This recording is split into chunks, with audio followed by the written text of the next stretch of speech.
بسم اللہ الرحمن الرحیم. JHA نیوز میں خوش آمدید. آج ہمارے ساتھ اسٹوڈیو میں ہمارے مہمان ہیں HAK ویلفیئر آرگنائزیشن کے چیئرمین جناب حافظ آفاق صاحب موجود ہیں. آئیں ان سے بات کرتے ہیں کہ حافظ صاحب اپنی ویلفیئر آرگنائزیشن کے بارے میں بتائیں کہ یہ ہے کیا اور کیا کام کرتی ہے. جی بہت شکریہ آپ نے ہمیں بلایا آج کے اس شو میں.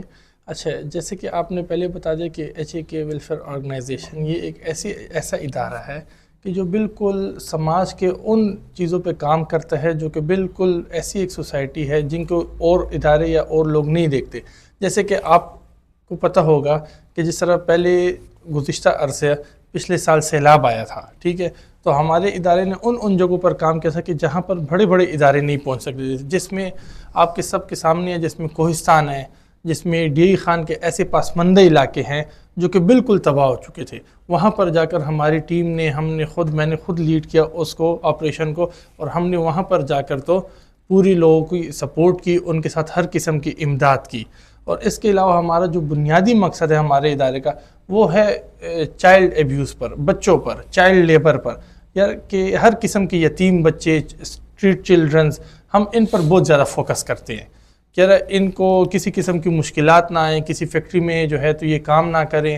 بلو جو ہے تو 14 ایئرز، ویسے تو 18 ایئرز آتے ہیں، لیکن آپ کو پتہ ہے پاکستان میں غربت اتنی ہو چکی ہے کہ 14 ایئرز کے بعد جو ہے تو غریب لوگ اس پہ بہت زیادہ انسسٹ کرتے ہیں کہ نہیں اب ہم اور برداشت نہیں کر سکتے.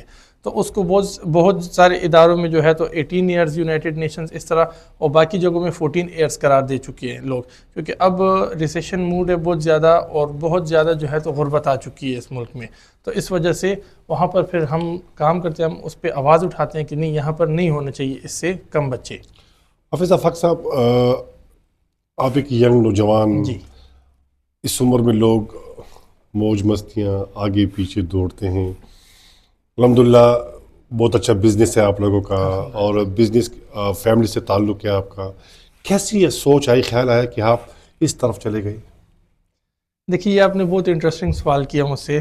یہ سوال اکثر اوقات میرے دوست، فیملی سب پوچھتے ہیں کہ آپ اصل میں کوئی پلان نہیں تھا یا کوئی یہ پہلے سے مقصد، لیکن یہ بچپن سے ہماری گرومنگ ایک تو ایسی ہوئی تھی. نہیں، آپ نے کوئی ایسا کوئی واقعہ دیکھا ہے کہ اس HAK کی ضرورت پڑے گی، یا کوئی ایسے آپ نے کوئی لائف میں کوئی ایسا واقعہ گزرا ہے؟ اصل میں کوئی ایسا واقعہ تو دیکھیں آپ کے سامنے ہے نا، حالات جو ہیں ہماری سوسائٹی میں، ٹھیک ہے، لیکن بچپن میں سے ایک شوق تھا، اور ہم اپنے والدین کو دیکھتے آتے تھے، اپنے بڑوں کو، کہ وہ جس قسم کے لوگوں کے ساتھ امداد کرتے تھے. اور پھر لیکن جو یہ ادارہ بنا اور سب کچھ، جو یہ سیلاب آئے اور ہر چیز، تو ہم نے والنٹیرلی اس میں کام کیا.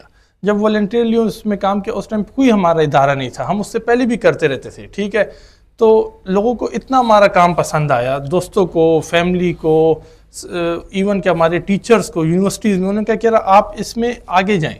حالانکہ ہم تو ویل سیٹلڈ ہے، بزنس مین ہے، ٹھیک ہے، الحمدللہ، لیکن انہوں نے کہا نہیں یار آپ یہ کریج ہے، آپ اس کو آگے لے کے جائیں، آپ ایک رجسٹرڈ آرگنائزیشن بنائیں. تو اس طرح پھر یہ ادارہ ایک وجود میں آیا. اس کے علاوہ جو ویلفیئر آرگنائزیشن چلا رہے ہیں، اس کی فنڈنگ صرف آپ اپنی طرف سے کرتے ہیں یا فیملی وائز سے کرتے ہیں، کہیں باہر سے دوستوں سے بھی کوئی تعاون ہوتا ہے؟ پہلے تو جی یہ ہے کہ اس کی فنڈنگ الحمدللہ چونکہ ہم بزنس مین، ہم کہتے ہیں کہ جتنا ہم سے ہو سکے ہم خود کریں، اور ابھی تک ہم خود کرتے آ رہے ہیں الحمدللہ. اور چونکہ آپ کو پتہ ہے کہ ہر انسان کی ایک اپنی کیپیسٹی ہوتی ہے، اپنی لیمیٹیشنز ہوتی ہیں، ٹھیک ہے. تو اس میں پھر آپ ایک ون باکس میں جو ہے رہتے ہوئے آپ پھر اس ٹارگیٹڈ ایریا کو جو ہے تو آپ فیسیلیٹیٹ کرتے ہیں، لیکن ہم یہ چاہتے ہیں کہ ہم ہر بندے کو فیسیلیٹیٹ کریں، ٹھیک ہے. تو اس کے لیے پھر ہمیں فنڈز کی ضرورت ہوتی ہے، لیکن الحمدللہ ہم اپنے دوستوں سے، فیملی سے ہی فنڈ جنریٹ کر کے تو ہم آگے لوگوں میں تقسیم کرتے ہیں، ان کی مدد کرتے ہیں. یہ جو گزشتہ مدت پہلے، ایک ٹائم پہلے ایک فلڈ آیا تھا، فلڈ میں بھی آپ لوگوں نے HAK نے بہت بڑا کام کیا تھا، چاہے وہ ٹینٹ کے حوالے سے ہو، چاہے وہ فوڈ کے حوالے سے ہو، ہر چیز میں آپ لوگوں نے بڑھ چڑھ کر حصہ لیا. خدا نخواستہ ایسے بھی کوئی اور ناگہانی واقعات ہو جائے تو HAK بہت آگے ہوتی ہے. الحمدللہ ہم نے دیکھی بھی ہے اور ہم دیکھ بھی رہے.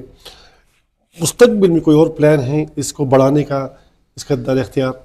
یہ آپ نے میرے دل کی بات کی. اصل میں تاکہ میری اپنی سوچ یہ ہے کہ یہ جو HAK آرگنائزیشن یہ صرف میری حد تک نہ رہے یا ایک محدود نہ رہے، ٹھیک ہے، چاہے میں کدھر بھی ہوں جدھر بھی جاؤں، لیکن یہ ایک ایسا ادارہ بنے جیسے کہ الحمدللہ پاکستان میں آپ دیکھ رہے ہیں جیسے ایدی ہے، چیپا ہے، اور ادارے ایسے بڑے بڑے ہیں کہ جو ان کے بانی تھے، کچھ وہ گزر گئے ہیں، کچھ وہ جو ہے تو حیات ہے، لیکن یہی بات کہ وہ ان تک محدود نہیں ہے۔ تو میں بھی اس ادارے کا یہی ویژن چاہتا ہوں کہ بھئی یہ ادارہ ہر نوجوان کا ادارہ ہے، یہ ہر بزرگ کا ادارہ ہے، یہ ادارہ بنے ہر بچے کے لیے، ہر ماں کے لیے، ہر بیٹی کے لیے، ہر اس عورت کے لیے بنے جس کے ساتھ زیادتی ہوتی ہے، ہر اس بچے کے لیے جو رات کو بھوکا سوتا ہے، ہر اس بچے کے لیے جو کہ بھئی کسی فیکٹری میں کام کرتا ہے، وہ تعلیم سے محروم ہے۔ یہ ادارہ سب کا ادارہ ہے، یہ صرف ایک حافظ آفاق کا ادارہ نہیں ہے کہ بھئی وہ اسے چلائے گا۔